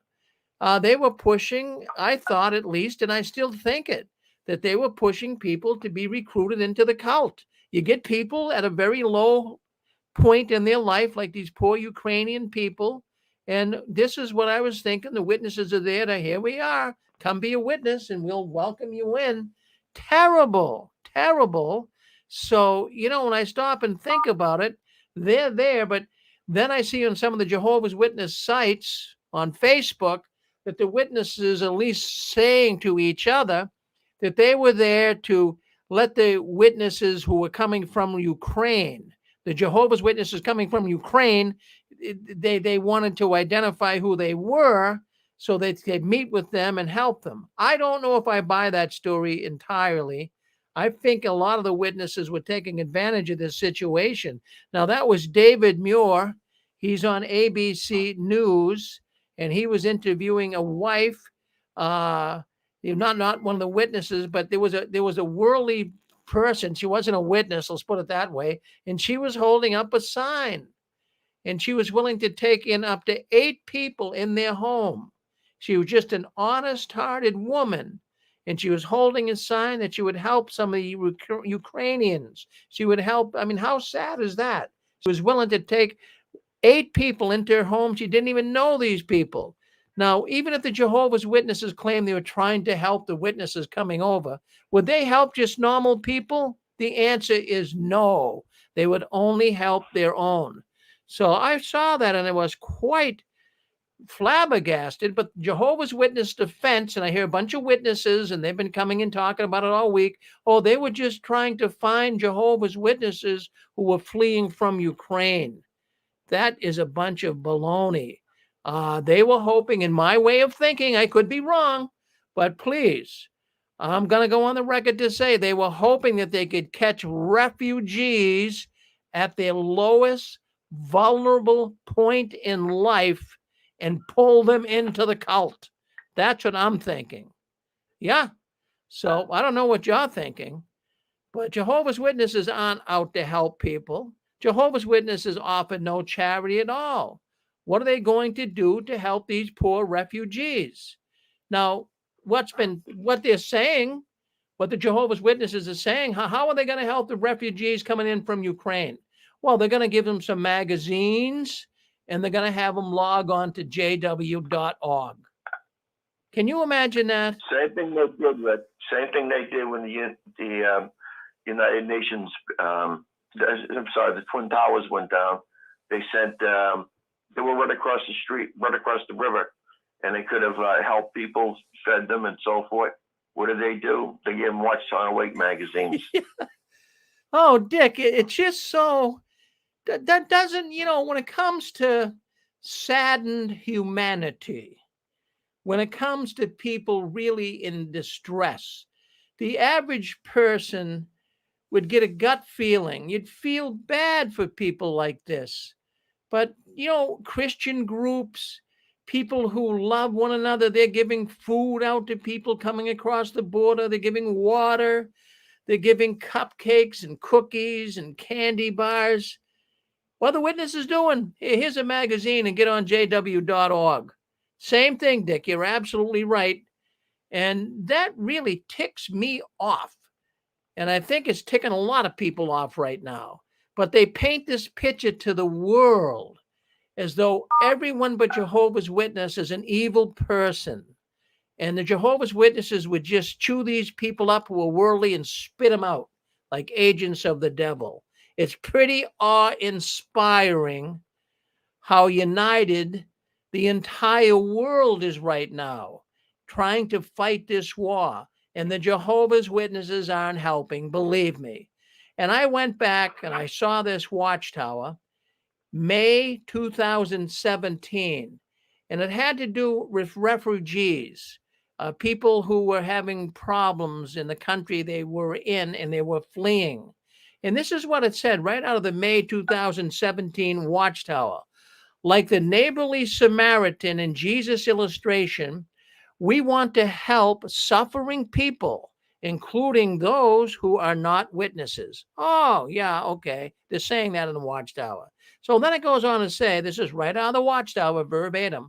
The best way to do so in helping people is by sharing the good news with them.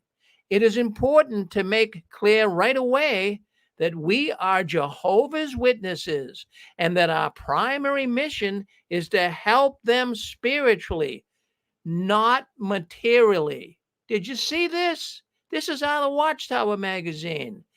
So Watchtower is saying, refugees and people in trouble, you're not really there to help them materially. You're there to help them spiritually. And can you imagine that? So, I mean, what do you think? Families escaping the war, do they need spiritual help or do they need food, clothing, shelter, medicine? Really? Jehovah's Witnesses are just leeches on society. And the government has got to really come down on these people. They appear to be so nice and generous. They're not. I will say it again. Jehovah's Witnesses are leeches on society. What do you think? Am I right? You're right, Rick. You're totally right. Yeah. Go ahead, Anne-Marie. You're on with us. Well, hi. I'm listening to that. We have to see the word help. Help is a four-letter word to the witnesses. They are trained cult recruiters. And when they say we're there to help, and I hear even those that are not Jehovah's Witnesses, it's such a huge thing to even offer to help when they never help. But helping in their mind is actually equated with we want to recruit you, make our numbers look good. If you're not able to be recruited into our organization, you deserve to die. And I would like everybody who wants to look at these witnesses and think, oh, they're so nice and they're so friendly and so caring and they give so freely of their time with such sincerity. Let me tell you something, people, we know for a fact, because we've been there, done that, bought the t-shirt, gave it to Goodwill. Don't get involved with people who smile in your face when behind closed doors, these same people will turn on their own mother, father, grandmother, wife, husband, even their own children, and throw them away like garbage. And you want to believe they like you and love you, and they're there to help you because they care for you? Think again. Thank you, Rick. Well, I like your comment. I'm glad you remained so nice and calm and collected when you said it. Yes. Hello? Yes, go ahead, Mike. You're on with us. Well, but, I mean, don't you think saying that Jehovah's they're leeches is kind of rude, Rick? You claim to be, I mean, to say someone is a leech, that's like implying that like they don't work, or they're, you said you want the government to correct that. What do you want to do? Put them all in jail? I mean, some of them do have jobs. Well, I don't think we should put them in jail, but I mean, maybe leeches. Maybe I'll stand corrected on that. Maybe I went a little overboard on that. But I mean, well, I know. I mean, you get excited. I mean, I get it. You hate them, but I mean. Well, it's not that I hate them, but I mean, I'm just trying to look at an organization that is hurting so many people, and like even Anne-Marie said, they come across as these people that really love you, but do they really, Mike? Jehovah's Witnesses, do they love people who aren't witnesses? You tell me that. What's the answer? I don't know, Rick. I can't read people's minds. That's their religion. That's people have a right to believe what they want. Yeah. There's only a million of them. There's only a million of them in this country, Rick. They're really not a problem. I understand this is your program, but no, I'm glad. I guess you guys. I'm glad you. I mean, you must get a thrill. I always think about. Sometimes I listen to some of this. I think it must make everyone. It makes you feel good to sit there and talk about how bad some other people are. So Well, no, I wouldn't take it as gossiping, but I will stand corrected, and thank you for bringing that up. I don't want to call all Jehovah's Witness leeches. That would be unfair, because there are some that there are some that aren't. There are some that aren't. Yeah. I understand.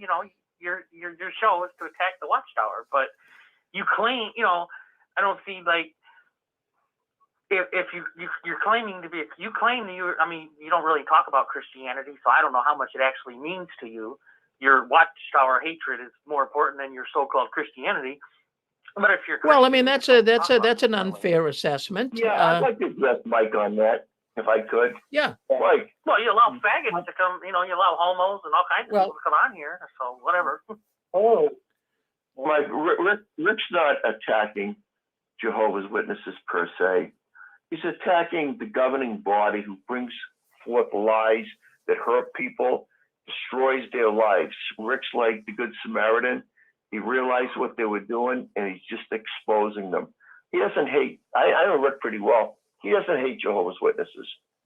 He doesn't. He just hates the lies and the fraud that the Jehovah's Witness organization is perpetrating on people. That's it. It was very ironic because people were giving, with big signs, they were giving opportunities for 6 and 7 people to come and live in their homes in Europe. People had come from Denmark and Belgium to rescue. Common, regular folks had come to rescue Ukrainian families with signs. And when I first saw the footage, I thought the witnesses are looking for other witnesses to put them in their home. But looking again at the footage, that's not indicated. And the central kitchen came from Washington, D.C. and fed thousands of people, and they're still there. The witnesses used to know how to feed thousands of people. They have the skills, but they didn't bring chicken soup. Hello, Rick? Yes. Well, I would just like to say I love all the comments. I really didn't appreciate, Mike attacking you. That wasn't right. This is the problem with Watchtower. I didn't attack anybody. I don't appreciate you. They say one thing, Watchtower says one thing, and they do the complete opposite. And they have the 401c3, so they get all these tax benefits. But this is where the proof is in the pudding, Rick. All those people that have lost their homes, family members, what an incredible testimony it would be if Watchtower would really help these people financially. Homes, food, pregnant mothers coming over, everything. And Mike, I think your name's Mike, you know exactly what I'm talking about. When your mom was a JW and she was dying, where were the witnesses to help her? That's exactly what I'm talking about. No, I know. Jehovah's Witnesses are evil, disgusting people. I know. I listen to this program enough. I get it. They're evil. Well, let me, in fact. Yeah, but Rick doesn't hate the witnesses. No, let doesn't hate the witnesses. Let me just explain. Thank you, Connie. Let me just say to Mike, now I'm a Christian man. And this has been said to me before. You're not the first person that said this to me, Mike. Why would you talk about another religion? Well, first of all, they're not a religion. And also, scripturally speaking, Ephesians 5:11, it says, have nothing to do with the fruitless deeds of darkness, but rather expose them. Now, yes, you have to expose darkness. And yes, I'm not picking on the witnesses. And that statement was a little loose lips. I don't mean all witnesses are leeches, but I believe the guy. I believe the guy. But then you can attack. I get it. Your program's focused on witnesses, but you could do a program on any religion you don't agree with. So what should, like the Mormons, should they get thrown in prison too? I'm assuming you don't think the Catholics are Christians. Let's lock them up. Well, yeah, but you can't go to the nth degree, Mike, and you have to realize too. I don't think you can sit there and totally disagree with everything that's said here on the 6 screens. You were a witness yourself at one time, and I believe. Well, I know, Rick. Well, Rick, I get it, but it's kind of like I try to be reasonable. It's. You yourself and everybody on here, because you're witnesses, it's like if you want to get the truth about a group, if you want to get the truth about an organization, don't ask somebody that belongs to it. Don't ask somebody that was a former member of it. Ask somebody that would look at it objectively. You're not going to look at it objectively because you were a former member and you got an axe to grind. A current member is not going to look at it objectively because they support it wholeheartedly. So someone like a third party is going to look at it, in an objective manner. I mean, anything the governing body says, you say is you hate it. You attack it. Anything. I mean, that's just a fact. Well, I do. Well, I mean, that's what my job is here. I report on the critical news in the Watchtower. I can't come on here and say, geez, the Watchtower, they're wonderful, wonderful people. They're not. No, I understand I get it. Well, just stop and think about it. You probably never was shunned. Well, go ahead. Yeah, no, I don't care if people don't. And first of all, Mike, okay. Why don't you just let me talk, okay? Just cool it for a second. Let me get a word in edgewise. All right. It's nice you come on. You can make all these accusations. But just listen for a second, Mike. You live way up there in the country of way up there in North Michigan, and you don't have a lot of relatives in this. You were never shunned in your life. Well, what would you do if you had a good many of your relatives that wouldn't speak to you or talk to you? Would you have the same feeling for them? Would you say, "Oh, they're nice people, Rick, you're picking on them"? I mean, come on, you're not living. I don't know, Rick. I get you. You're not speaking from strength. You're speaking from weakness. You never really saw the hard adverse effects that can be brought upon a person, so you can't comment on it. I know what, Rick. I know what they do. I went there. Okay. Okay. I'll ask you this. Here's a question. There's family members that shunning you. Are they evil? They're shunning you. They don't prosecute you. He never said they were evil. He never said he hated them, and he never said that they were that bad. You accuse him of saying certain things, having a certain attitude, then you judge him as if your assertion is the truth, and then after he lets you talk, he tries to start to address what you brought up, then you end up interrupting him again and accusing him of something else.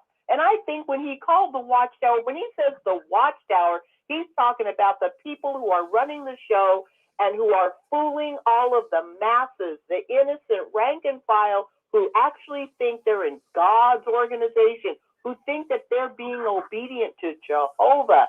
These people don't know what they are caught up in. He has never once even hinted that he thought they were evil. When he says the Watchtower, he's talking about the horrible people, and they are horrible people, and I will say it loud. They are horrible. They lie and they deceive, and they keep taking and taking while they destroy lives, destroy families, shatter relationships, drive people to suicide, demand you let your child or husband or mother bleed to death on the altar of their false and cruel blood doctrine, which isn't even from God. And so if Rick is sitting up there telling the truth, that is all documented facts, Mike. He never, ever alludes. If he has an opinion, he'll say, this is just my opinion. There's nothing to attack Rick on, and he doesn't even attack witnesses. He says, this is what's going on. This is what's being done. These are people with names and faces, and you constantly pick on him. And when he said the Watchtower is like a leech, he said it right on the money. What does a leech do? No. He was talking about what he said. The witnesses are leeches. I took that to mean. Okay, I thought I heard. No, I did say. In fact, I did say the Jehovah's Witnesses. So, but when I say that, it's overall. Wait. One last tiny thing. He said about leeches. I think they are Watchtower like a leech because a leech will get on you and you don't feel it. You don't feel them sucking the life out of you, but they live on your blood, giving nothing back in return. And personally, I think that's a good analogy. Thank you for letting me have my rant because I'm pissed off. Thank you. Well, and I agree with whoever that was. I agree with that statement. Hello, Yeah. I'd like to say something. Hello. Oh, go ahead, Christine. You're on with us. Go ahead. Hi, this is Christine. Yeah, I just want to say something, address third-party issue. Mike said, well, it needs to be addressed by third parties. Well, let's just start naming all the third parties. The Australian Royal Commission is a third party. All of the courts in the different lands, for example, recently we have some countries removing the charity status of the Watchtower. I forget what countries are doing it right now. Belgium, Sweden, and Norway. And Norway, yeah. Okay, those are third parties. So in defense of showing up or exposing Watchtower as third parties, these are all third parties, and they are the law, and the governments are doing this. So for Mike to say that we need a third party opinion, well, I would like to ask Mike to look these things up and really find out. There are outsiders that are finding out the truth about the Watchtower, and they are taking action, legal action against Watchtower. That's all I had to say. Just let's talk about third party. Well, there you go. And when Rick maybe gets a little heated talking about Watchtower, he may say Jehovah's Witnesses, but I know he means the organization, because the whole purpose of Rick's show is to give a safe place for those that have been traumatized by this occultic false organization, putting up a front as being a religion or a good guy. Rick is, if you understand the spirit of Rick, what Rick's doing, Mike, he is creating a safe place for us to come and express the pain that has been caused by them, because when you're in trauma, you need to be able to share that. So please don't look at Rick like he's just bad mouthing. He has the right heart, and the words may not always come out perfectly, but try to understand that it's not just us criticizing the Watchtower. The whole world is starting to look at them. Thank you. Thank you. Sit under a tree and have a good cry about it. Well, Mike, let me say this to you, Mike. Just give me a second here. You know, Rick says some of the Jehovah's Witnesses are leeches, and then you know you get nasty about that. So Rick apologizes. You know, I shouldn't have said that. When is the last time the Watchtower ever apologized for saying something that was wrong? And they say stuff that's wrong all the time. They lied to you. They don't really apologize. They did say something in, I believe it was 80 or 81. They did make a comment about what they said about 1975. It was kind of a half. Well, yeah, that was pretty. You know what? That was pretty evident. You know, 75 did not bring Armageddon, so they didn't have a choice. Rick had the strength of character to say, you know, Mike, even though you're criticizing me, you know, I shouldn't have said that a lot of Jehovah's Witnesses are leeches or whatever he said about leeches. He took it back, and, you know, give him credit for that. That's a big man that does that. Well, I mean, I'm sure some of them probably are leeches. I mean, some of them probably take advantage of the government. I've seen that. Well, yeah, but see, Mike, you're looking at leeches. I like Anne Marie's definition. You're looking at leeches as, you know, sucking off the government, sucking money. I'm going to go with Anne Marie's definition. When you have these guys, these witnesses with signs, JW.org, and all of this with their cart witnessing at the border of Poland and Ukraine, and I like Anne Marie's definition. They're going to leech on to you. That's what a leech does. Yeah. But I guess, Rick, but the thing is, I mean, we can't read hearts and minds, but like these people, if they actually believe this, then these individual witnesses, they think that helps people, because, you know, if they believe what the Watchtower is telling them, they think that everybody's going to be destroyed by God, but Jehovah's Witnesses. So maybe some people, if they actually believe that, then, I mean, I always would think is if they actually believed what they teach, they'd be preaching even more. I mean, if you really believed it, why don't you?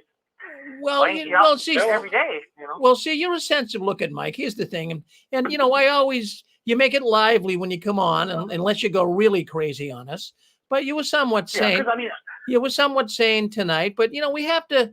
You know, I like to have a little adversary from time to time that brings these things up and kind of keeps us in check. But I believe, I think mostly you do agree with us here. I think so. Yes. Yeah. Well, I mean, you're right, but I mean, people. I guess, like I say, I always look at the witnesses, like the things that are taught. I mean, do they really believe it? I mean, I remember going out in service and you're out for 2 hours, you spend an hour at McDonald's or some donut shop. So if you really believe that God's going to destroy everybody that doesn't join your religion, I don't know, it seems like you have a little more enthusiasm about the work. I suppose you don't think anybody's going to listen to you, but still, I just feel like if you really believe something and that's what you really believe and you think it's the truth, you should be fanatical about it. Yeah. If you truly believe it. Yeah. Well, listen, I think go ahead, Randy. Yeah. Yeah, go ahead, Randy.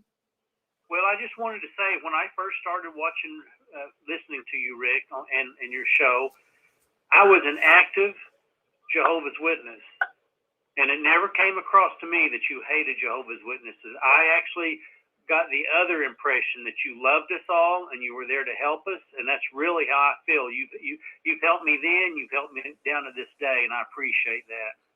Thank you for saying it, Randy. Well, thank you. Can I say add something?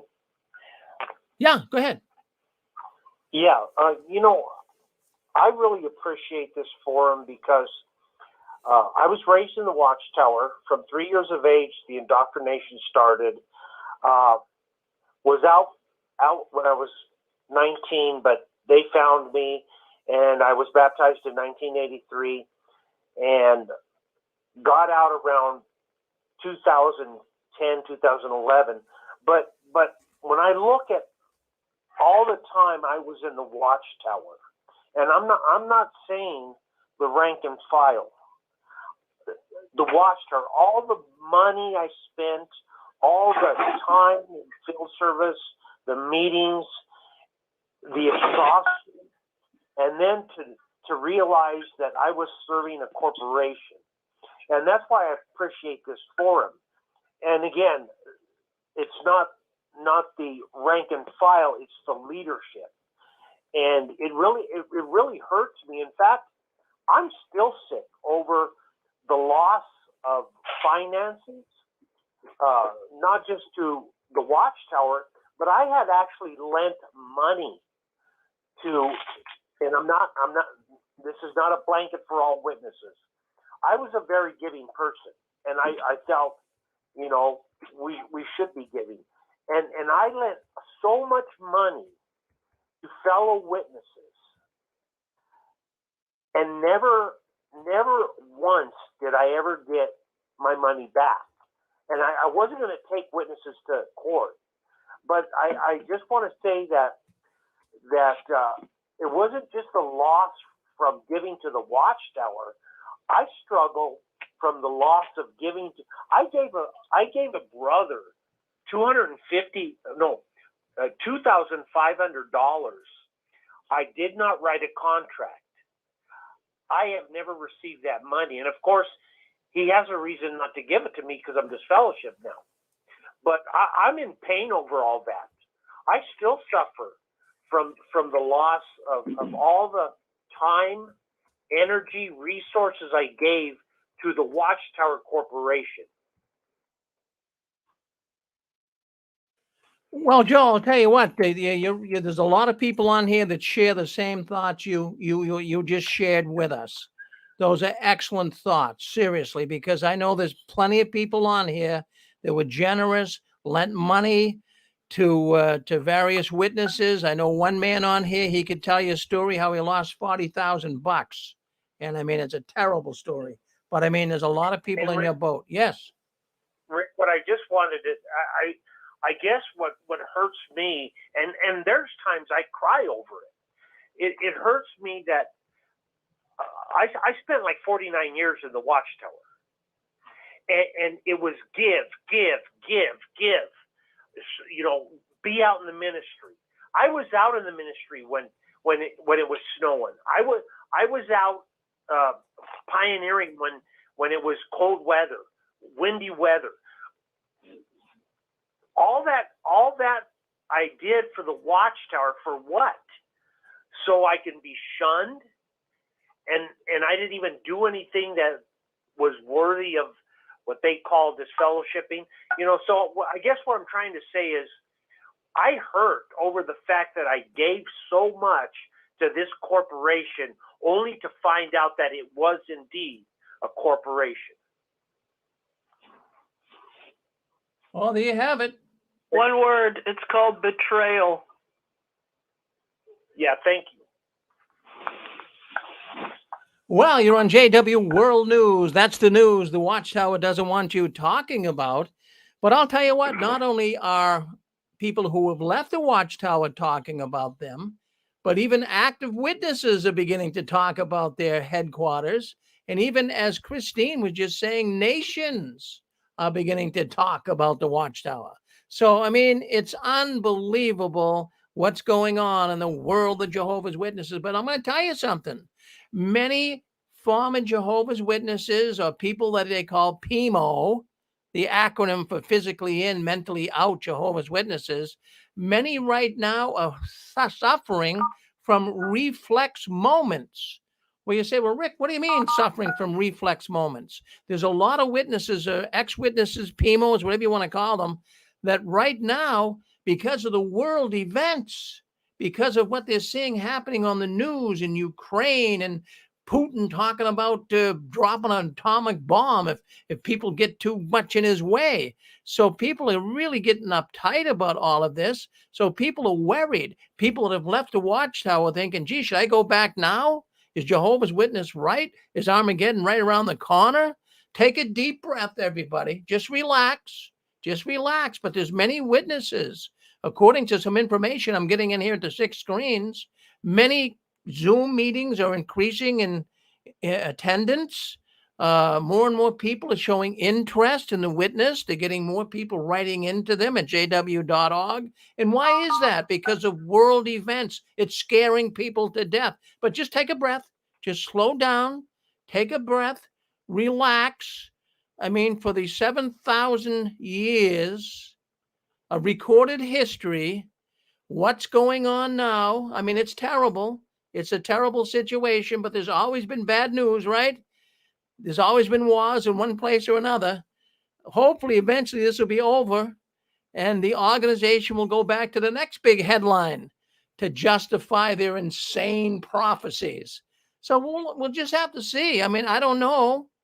I mean, I'm a Christian man. At any day, I suppose, things could happen that could end this world. But on the other hand, I'm not saying it's happening right away, but the witnesses want to tell you that. Yeah. And what they're looking for right now, in fact, this has always got me concerned. Really, even when I was a witness, I would stop and think, how is it that you can be looking for a proclamation of peace while simultaneously seeing all of this destruction and war and false religion being destroyed? How can you have it both ways? But the Jehovah's Witnesses seem to do it. But right now they're warmongering. Now, if this thing passes over, or somebody says, okay, Putin now is going to show peace to the Ukrainians. Oh, there it is, peace and security.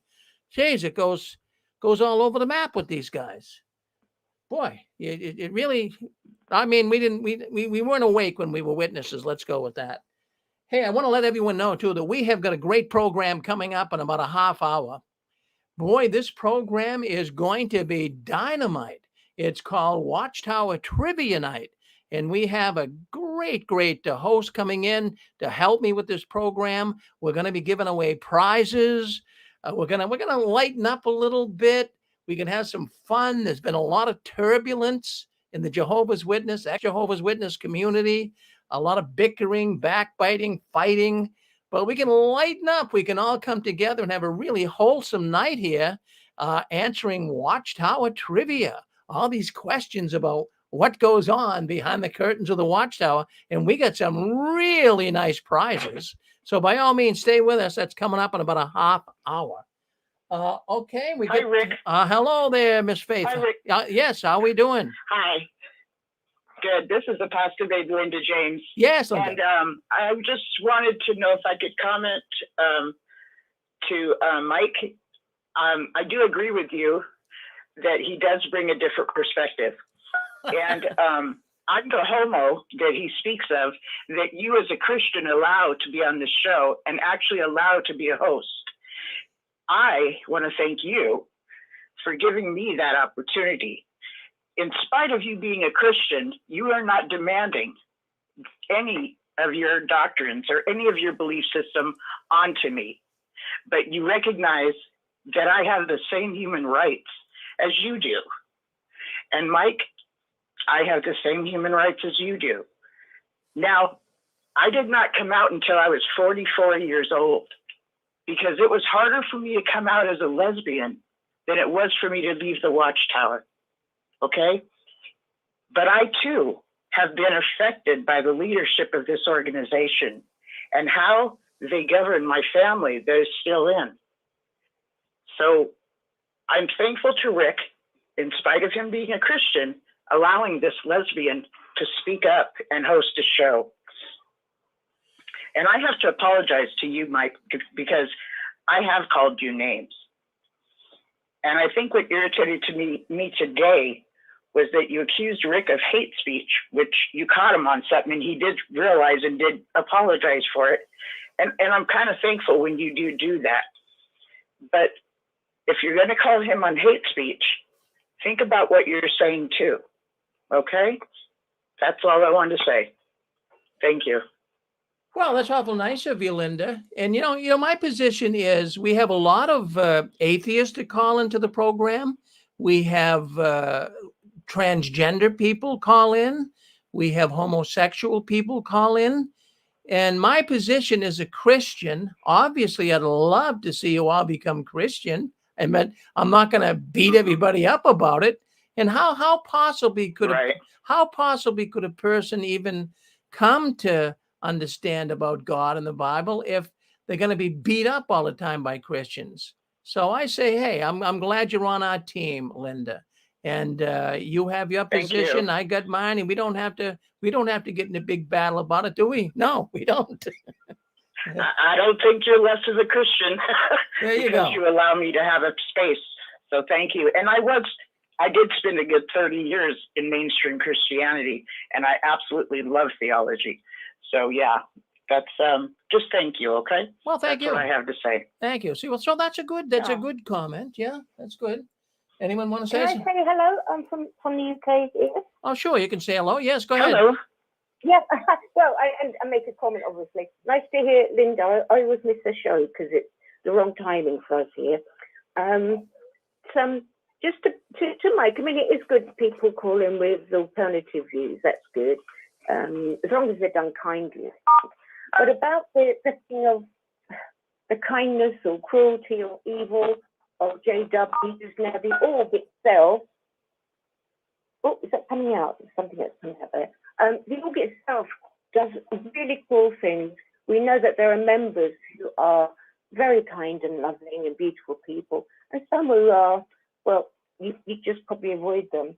But I go on a lot about how I was introduced to the org, and that was by a brother who had been a New York Bethelite, that did all the stuff you're supposed to do, and he loved everyone in the org. And it all went wrong for him. He made a lot of mistakes, and he judged himself far worse than the org did, because that's how he'd been trained to do. And by the time I knew him, he was a mess. He tried very seriously to kill himself 3 times, and they were serious things. I mean, he'd survived stuff that no one else had survived. His body was an absolute mess. He was trying to get back in, really trying to get help, and they just wouldn't let him back in. He was so mentally ill, and he loved them so much, and he needed their help and their support.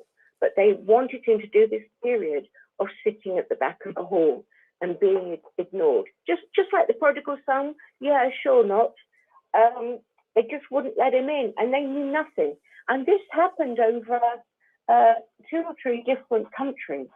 So this wasn't something just situated within the congregation. This had happened in a few places.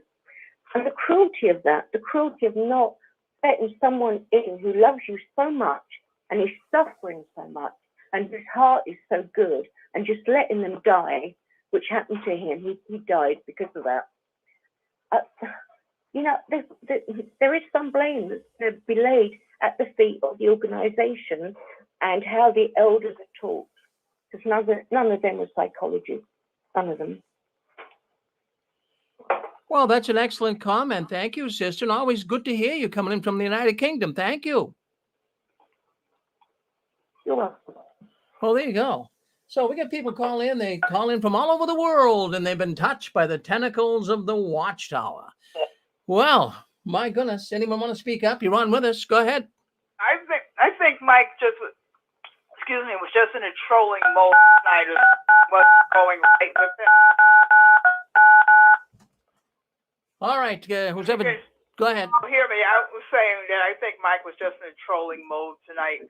Something's not going right with him because, that didn't make any sense whatsoever. So, and you notice he's gone now. So I guess he's kind of in a, hiding mode or whatever you want to call it. Because that made he made his opinion, but he got shot down. So, whatever. Well, he always gets shot. Always gets shot down. Go ahead, Chewy. Go ahead, Chewy. Chewy's next. We got Dick. Chewy's in first. Yep. Okay. Go ahead, Chewy. Mike does that. I like Mike. I like Mike. I didn't hear all of it, but I've been dealing with Mike ever since I got on the 6th screens 10 years ago. He does that for shock effect. He knows the reaction he is going to get. Right, exactly. Yes. He knows the reaction he's going to get. And he asks, if you want, I've been on the 6th screen for 10 years now, going on 10 years. He asks the same questions about once every year. He's asked those same questions. He knows. But what was it that I said that didn't make any sense? No, actually, I was going to agree with you, Mike, on the last comment that you said when I was walking into a department store, and you said that about the comment about them if they were at Poland or whatever. I would probably be there too if I was in New York. I agree with you 100%. Now, do I agree with you all the time? No. That one right there we'll agree with, and we'll agree. And I'll tell you another one we'll agree on too, because I've heard your sentiments on it. We agree. We have the same mentality on Reese. Okay, we're in agreement on that. Okay, but anyway, beyond that, it is a small world. It was kind of funny just before I clicked on about an hour or two ago. It is a small world. Hey, Rick, you there? I'm here. Yeah, you remember that comment you had a couple weeks back about it was a Hispanic brother. You don't know he's Hispanic, but he made the comment about the circuit overseer getting caught with kiddie porn. Yes.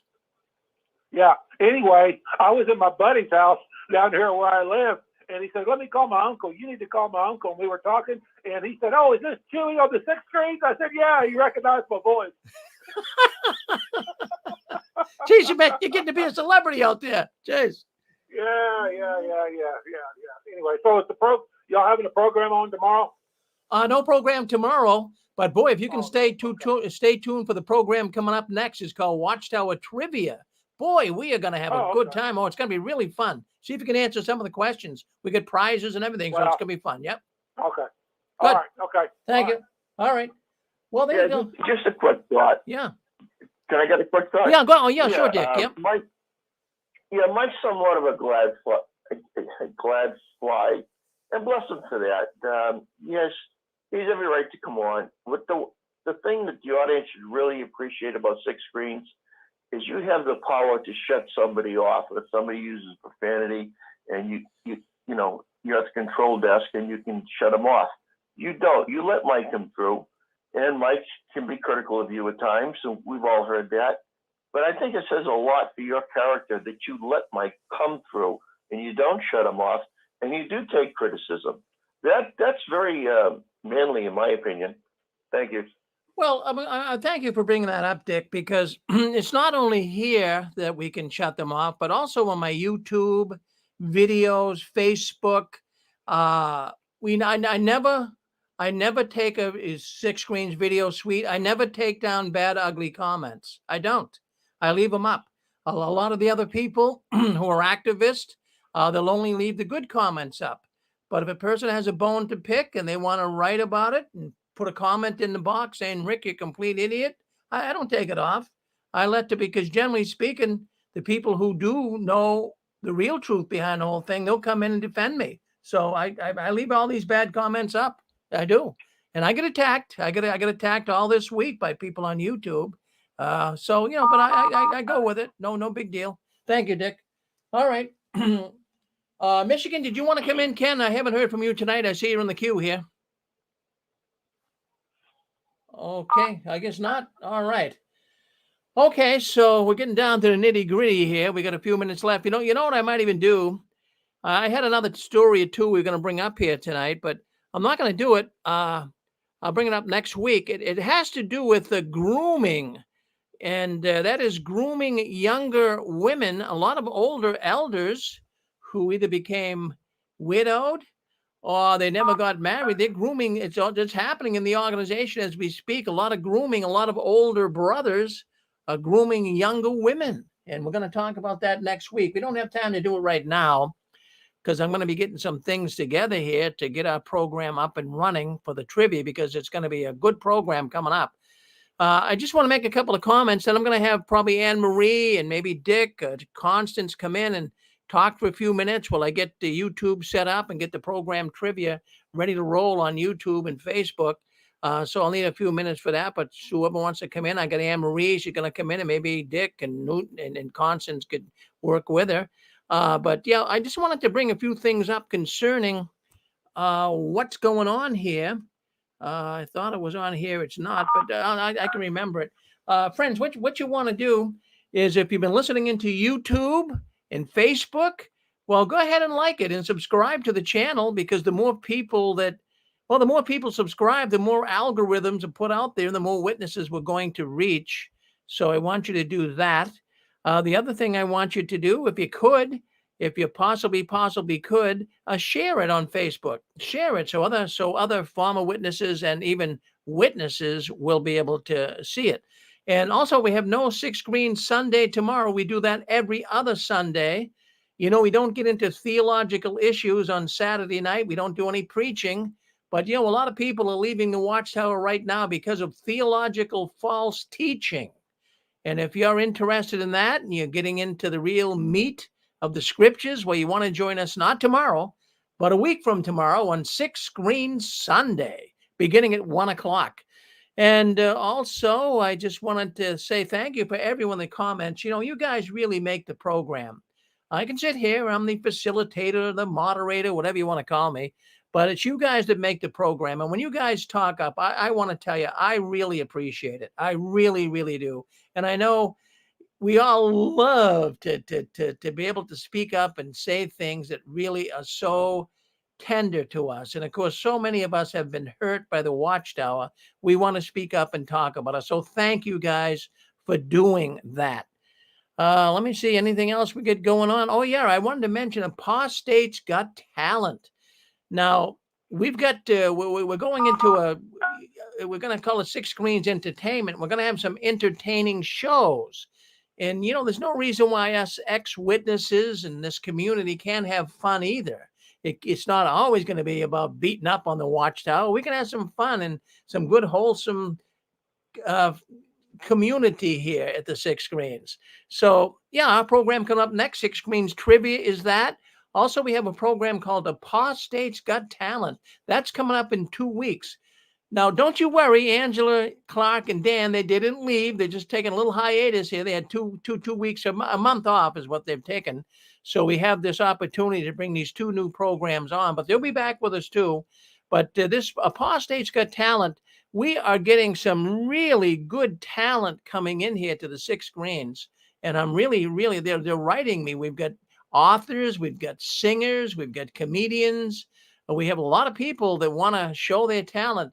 So if you're listening in tonight and you have a talent, you can sing, you can dance, whatever you can do. And if you have a YouTube clip, all the better. Or if you want to come on and do it live on YouTube, Well, that program will be in 2 weeks from tonight.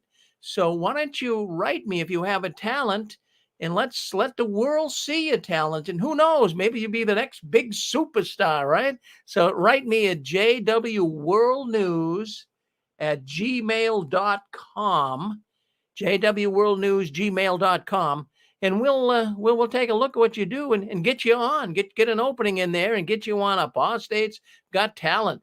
But I am so pleased with some of the talent that's coming in here. And I have to tell you, I mean, I had some information sent to me this week. This guy sounds just like the Beatles. He has a band, and I could not believe how good this man is. He sounds just like the Beatles. I'm going to try to play a little bit of it just so you'll get an idea, kind of whet your appetite here for the program coming up in 2 weeks. See if I can't get to it. Just give me a second here. All right, here, listen to this. See what you think.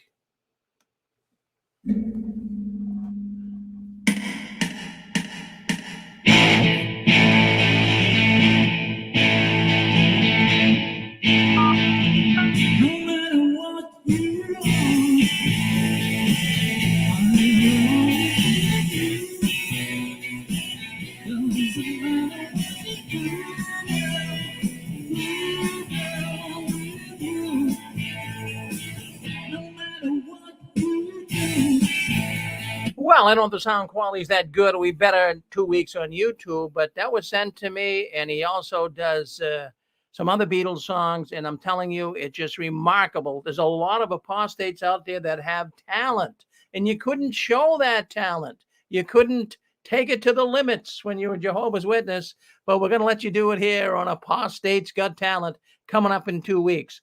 All right, I'm going to drop off here and get my Watchtower trivia program up and running.